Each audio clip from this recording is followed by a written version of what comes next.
There are two narratives on the internet about China. One, China is collapsing. The other one, China is taking over the world. Which is it? They can both be right. One of them must be wrong because they are contradictory to each other.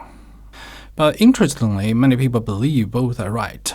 The Westerners always have trouble grasping why China hasn't collapsed. They take for granted that the Chinese government devotes itself to controlling people, brainwashing them, watching them, and punishing them. The moment the Westerners think about China, 1984 pops into their minds. The big brother is watching. People are living in fear and misery all the time. This kind of country is hopeless. So China should have collapsed a million years ago. The Westerners waited and waited for so long, but China just won't die. Instead, China becomes stronger every day. That's where these two contradictory narratives come from. This is what would naturally and logically happen when you try to draw conclusions with incomplete data. You choose to look at this world from one fixed angle. You will always be surprised at seeing pictures from other angles. That's why I talked about the ocean effect at the beginning of this video series. The size for China forced the Chinese to develop a very different strategy to survive. On the contrary, there has never been any giant country in the entire European history. In their minds, city-state is the only way to understand how human society works. That's how the model in 1984 was built. In a small city, the model would only work in a small city or at best in a small country. But it will never work in a giant country like China. Controlling everyone in this country is physically impossible. When I was 6, I lived in my uncle's for 2 years. It was the beginning of the 1980s. My uncle was a typical farmer living in a very remote village. To send me there, my mother took the train first, then 2 times by bus. Then we had to walk for a few kilometers before we reached the destination. There was electricity in the village, but the only things that consumed the electricity were light bulbs, nothing else. No radio, no television, absolutely nothing else. For 2 years, I only met 2 strangers from outside world. So tell me how the government watched those farmers, how the government brainwashed them. There are over 2 million villages in China. Over 400 million people still live in those villages. It's bigger than the total population in America. Do you really think the Chinese government has enough money to control all the people living in those villages? There are no police in most villages. If the government would send 1 policeman to each village, the government would have to hire 2 million policemen. But the total number of police in China is about 500,000, roughly the same number of the police in America. Do you think George Orwell could have even imagined about 2 million villages and 400 million people in those villages? That's not all. There are 34 provinces, 333 big cities, 2,846 small cities, and 38,688 small towns in China. And 1 billion people live in these cities and small towns. Try to write a new version of 1984 based on these numbers. Just think about the research you have to do before writing. Historically, Chinese had no choice but run this country completely on self-control. Personal distinctiveness is largely erased all over the country. People are educated and strongly encouraged to be on the same page with other people all the time. For the Westerners, this is terrifying. Any country that doesn't behave like the Western countries makes them scared. But doesn't that prove that the Western countries are doing the exact same thing? Keeping everyone on the same page so lots of people can work together for a bigger purpose. That's the legacy of Christianity, just like what happens in China is the legacy of a Chinese tradition. It's all about organizing a large population and aim at a single target. So don't be surprised or terrified by what's happening in China. It's following its own tradition. For Americans, 1984 is the worst nightmare, but for Chinese, social chaos is the worst nightmare. Chinese feel more comfortable if the society is in perfect order, and they're willing to pay the price for it. Just like Americans feel more comfortable with the guns in their hands, and they are willing to pay the price for it. No system is perfect. There are always trade-offs. Worst of all, the environment is constantly changing. All the systems are also constantly changing. That's the absolute truth about this world. The ultimate pain of life forms always comes from the paradox that life forms must keep their integrity, but at the same time, they must be able to adapt, change or not change. That's the internal struggle for us. Looking at China from the Western perspective, which is dominated by Western bigotry, China will never make any sense to you.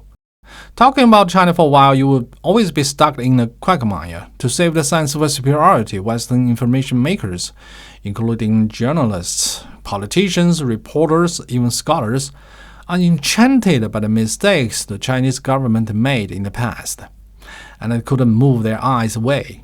Meanwhile, China has already moved on and finished the revolution. If you can get rid of the Western bigotry in your head, China will begin to make more sense to you. You will stop believing nonsense like China is hell because people cannot criticize the government. I really wish this world is simple like that. I do. If criticizing the government will immediately make everything better, we will be in paradise. What a fancy equation. Making a better world is so simple after all. But sadly, this damn world is never simple like that. In any environment, some agents will thrive and some agents will perish. For example, Antarctica, a continent that is covered by snow and ice, not really suitable for life forms, yet penguins live there comfortably. Americans are very proud of their rights of criticizing the government. Everyone can criticize the government anytime they want and in any manner they want. It's like the crown jewel of American freedom. But it's a harsh environment for all the politicians. Anything they do will be under scrutiny. They have to face endless criticisms every day as part of their jobs, and they are not allowed to fight back or censor any criticism. Indeed, a harsh environment. Yet some people thrive in such an environment, people who are less sensitive to criticism. Actually, all the politicians are desensitized in this harsh environment, more or less. Otherwise, they couldn't survive for too long. I was always impressed by how American politicians handle criticism competently and confidently. They can give a speech in public while protesters are only 100 meters away. They can dodge the flying shoes from the protesters and then make a joke about it. They can sit in their chairs smiling while they are roasted by comedians in front of hundreds of people. They sure are thick-skinned. After we enter the age of the internet, everyone can criticize the politicians on the internet.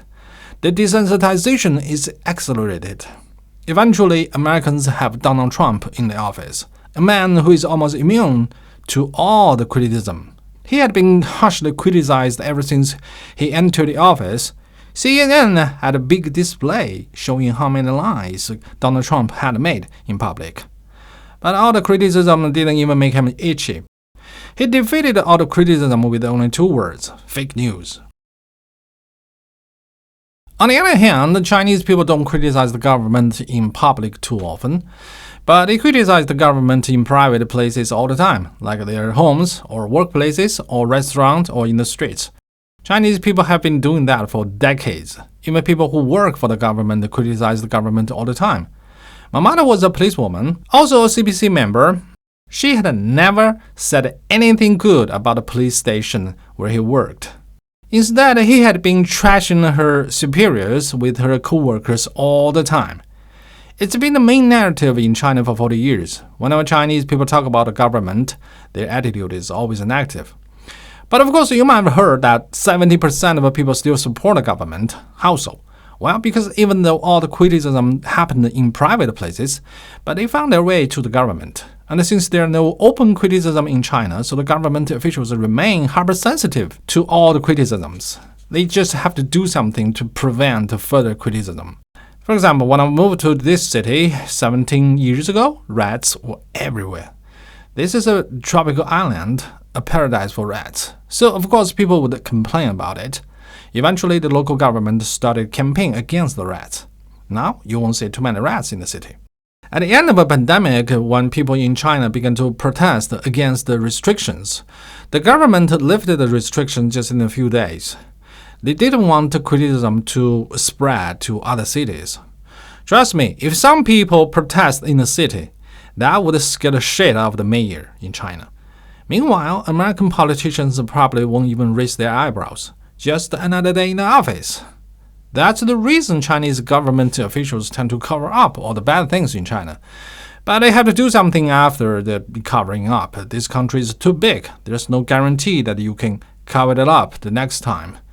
It's not ideal, but it's how the government does its job and improves the system until most people in the country are still unsatisfactory but not strong enough to do something against the government. When they see the improvement, they believe that the government is functioning normally. The country is moving in the correct direction. That's why most people support the government. Look, I'm not trying to convince you that the China style criticism is better. It has its merits, also its flaws. I'm trying to tell you that China doesn't lack criticism. This is contradictory to what the Westerners knew about China because they didn't see any open criticism. Again, the Westerners are using the Western standard judging what happens in China. If something works in the Western world, it doesn't mean it would automatically work in another country. There are so many variables. For example, the collective personality must be considered. The Westerners are more straightforward people. They created a culture that suits them. The culture then encourages people to speak truthfully and straightforwardly. This straightforwardness is consistent in the entire society from the Congress, courtrooms, TV to presidential debate, which of course means lots of direct confrontations. And the Westerners have no trouble with that. This is especially true in America. For years, I saw many debates between creationists and scientists, or flat earthers and debunkers. Sometimes the debate could turn into a fight, with yelling, name-calling, even insults. But Americans handled the fight like eating a breakfast. After the debate, they shook hands with each other without hard feelings. They just have no trouble handling direct confrontations. But like I mentioned in the previous chapters, Chinese people have deep trouble with direct confrontations. Let me give you a very strange example. I mentioned that bully this word cannot be translated into Chinese. This example is also language, another almost untranslatable sentence. I hate you. Why? Because the Chinese people don't directly express their hatred in front of a person. It will cause a direct confrontation. You can translate as 我恨你.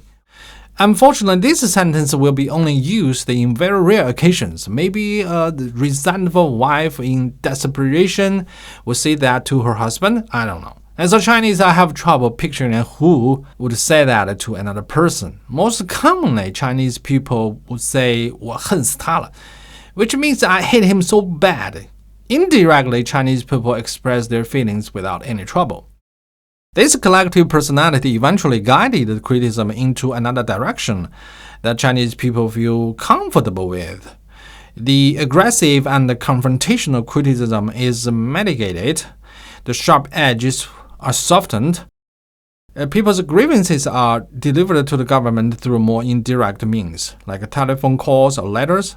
It's similar to the lobbying system in America, the original lobbying system, not today's version, by the way. Again, don't think about 100% efficiency. Not all the grievances could be solved eventually. If one day the Chinese government introduces the Western style of freedom of speech into China, then the Chinese government will be desensitized in no time. You could protest as hard as you want. It won't make any changes because the government stopped caring. This is the trade-off. We are humans. The people who work in the government are humans, not space aliens, and as humans, we're always hypersensitive to other people's opinions. That's the essential part of humanity. The reason we evolved like this is that it's the only way a bunch of people would work as a single entity. Those who care about other people's opinions are more willing to do something to earn acceptance from others. They are more willing to obey social conventions, like being kind to your own people, or being generous to your neighbors, or being aggressive to our enemies, etc. Consequently, they are more likely to work as a team because their minds are more likely to be on the same page. That's why compliments, praise, or any other expressions of acceptance always make us glowing. Meanwhile, criticisms, disapprovals, and any other expressions of rejection always darken us. If a person genuinely doesn't care about other people's opinions, he's less likely to obey the social conventions. He's less likely to be kind to his own people. Americans as Christians tend to make everything into a religion. That's why they are constantly struggling in the predicament of freedom of speech. They know 100% freedom is questionable, but they have no guts to really challenge it. It's already a religious dogma. Challenging it means denying it. That's what will happen when you turn anything into a religion. Your mind will be locked up by the idea you made. You would believe that the idea is either absolutely right or absolutely wrong. There is no middle ground. Freedom of speech and the free press definitely are important to a society because a more transparent society, especially a more transparent government, is an effective way to achieve high energy efficiency. People don't have to waste the energy on verifying all the information. That's the secret source where the Western world obtains its power. Again, I have to remind you, don't think about 100% efficiency. I know full transparency doesn't exist. The Western countries are not fully transparent. But a little more transparency will still change a country significantly. So maybe the Chinese government should find a balance in the future. One of the advantages of the China-style system is that Chinese people have no interest in ideologies and religions. The country is running on practicality, which means the government can change the policy quite easily and swiftly as long as they are convinced that some policies will produce positive results. And I think that the Chinese government is well aware that more freedom of speech in China definitely will improve the image of the government. A more transparent society would definitely reach a higher level of energy efficiency. So it's going to happen in the future when the Chinese government becomes more confident and learns how to communicate with the people outside China. But don't expect the Western style of freedom of speech. Never gonna happen. Not only because it's not an infallible idea, also because the Western style has been challenged by something else. I'm going to talk about it in the next chapter.